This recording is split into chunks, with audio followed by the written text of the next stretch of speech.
confidence at the middle ya majaribu, of the troubles and challenges. Yes. ujasiri The confidence katikati ya majaribu, at the middle of challenges and troubles. ujasiri katikati ya mapito, Confidence ujasiri katikati ya magumu. among the troubles. Ujasiri ule ujasiri wa namna gani? This confidence is what kind of confidence? Ambatana pamoja na mimi niweze kukufundisha Just be with me so that na uweze kuelewa ule ujasiri wa namna gani ambao tunatakiwa kuzungumzia mahali. you can understand what kind of confidence that we're speaking of.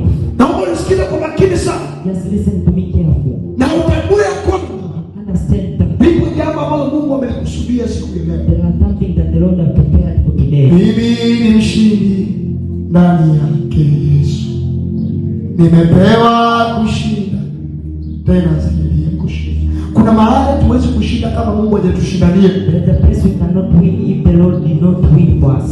Dada, kuna mahali utaweza kushinda There is a place you cannot pass kama Mungu if the Lord hajakushindania. did not pass for you. Kuna ushindi mwingine tuwezi kupata kama Mungu hajatupatia ushindi huo kuweza kushinda. There are other victory that you cannot get if the Lord did not victory. Adui anaweza kusimama The enemy can stand juu ya maisha yako in your life. na utajua kabisa huu wakati ambao nipo Then you can see this ni wakati ambao adui ametawala na ameyashikilia maisha yangu, the time that the enemy. lakini kinachohitajika ni kwamba What is needed? One, kumpatia Mungu nafasi ya kuweza kukusaidia kuweza kushinda. to leave the time for God. Nguvu pekee mwanadamu inaweza kumsaidia mwanadamu kuweza kushinda The only power that can make and to have victory ni nguvu ya Mungu mwenyewe. is the power of God Himself.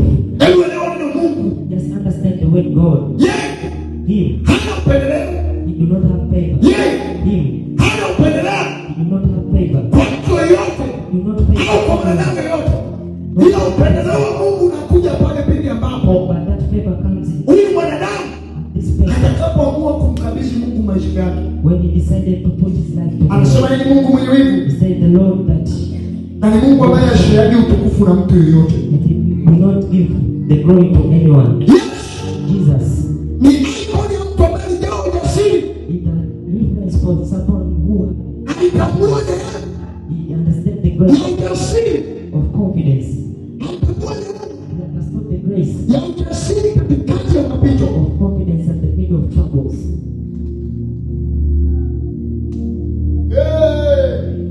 Yes. Alipatambua neema ya ujasiri katika mapito, When he understands this grace at the middle of troubles, Mungu alipatia kushinda. the Lord gave him to pass and victory. Mungu alisimama pamoja naye, The Lord stand with him.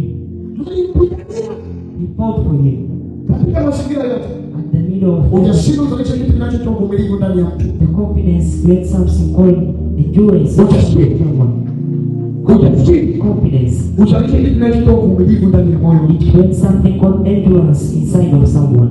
Unapopokea neema When you receive that grace ya nguvu ya ujasiri ndani yako, of the power of confidence, nataka I nikwambie ya kwamba want to tell you that huenda Mungu anaweza kubadilisha historia ya maisha yako direct. maybe the Lord can change the history of your life directly.